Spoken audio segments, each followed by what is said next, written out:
Welcome to Obscure Edition. This review series exists to provide more visibility to smaller games that are made by indie developers. This time it is a small puzzle platformer for Android that is made by a tiny indie studio Noisy Bug. The name is Boo and Dungeon Duo. I find it stupidly funny but an eye-catching title, to be honest. Before we continue, I must say that I've got Dungeon Duo for free, and it is currently priced as $1 on Play Store. Consider this while watching the review. Also, the dev has provided me with some keys which can be found in the pinned comment below. So, with enough luck, you may get this experience for free, just like me. Well, let's start it already. Dungeon Duo is a linear indie puzzle platformer with somewhat fresh and unique mechanics that are offset by some minor design problems. It's a game about a wizard and a ghost that should move through various levels of a dungeon.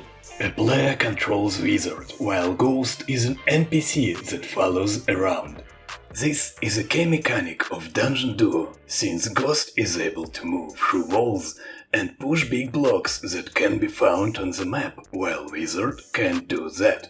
The majority of puzzles are built around positioning a player character in such a way that will make Ghost move some blocks around. This is the most buggy mechanic in the game and takes a bit of time to become familiar with.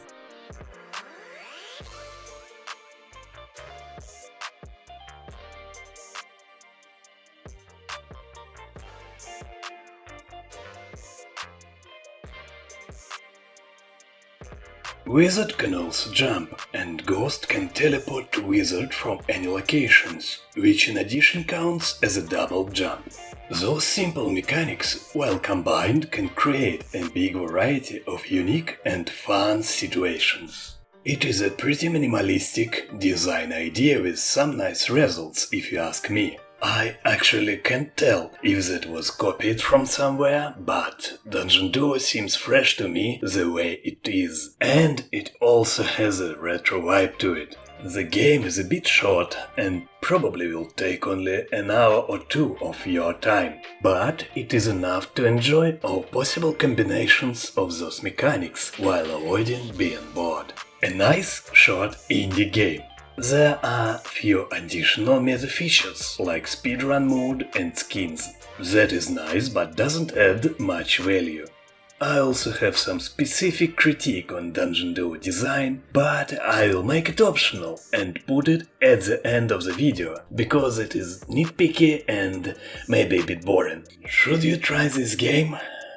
Well, considering the fact Dungeon Duo requires money up front, I would recommend it only to fans of indie platformer games who like to support small developers who are creating unique and maybe a bit unpolished mobile experiences without in-app purchases. That is a pretty small niche. Yeah? Fine, this is an official end of the review. Thank you for being with me for a while. If you are still watching this, then you are a great person. Probably. I believe that giving small indie developers some exposure is a good thing. If you agree, then you can help the cause by sharing this video and leaving a comment or two under it. Now I set you free. Have a great time. And now, for the most curious, here is some critique I was promising before. Let's start with the interface, since it is a major problem in Dungeon Duo. Here is a level selector, and it is funny for a mobile game, but you start a level by double tapping its icon. That is very uncommon.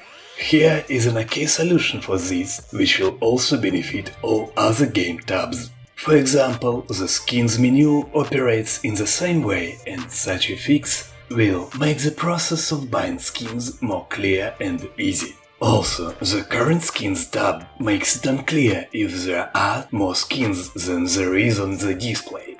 That is easily fixed by making other off-screen skins barely visible, so a player knows there is more. Like this. It is also good to have these buttons split, as we've done because it makes them more reachable for our tiny fingers.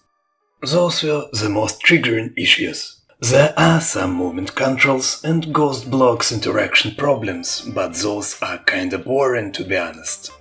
You'll get it if you will play the game. They just need to be better.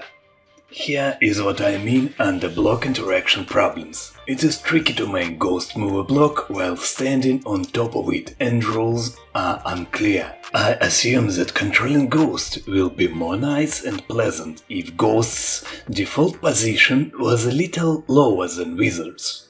In such a position, ghost will connect with blocks a lot better, I think.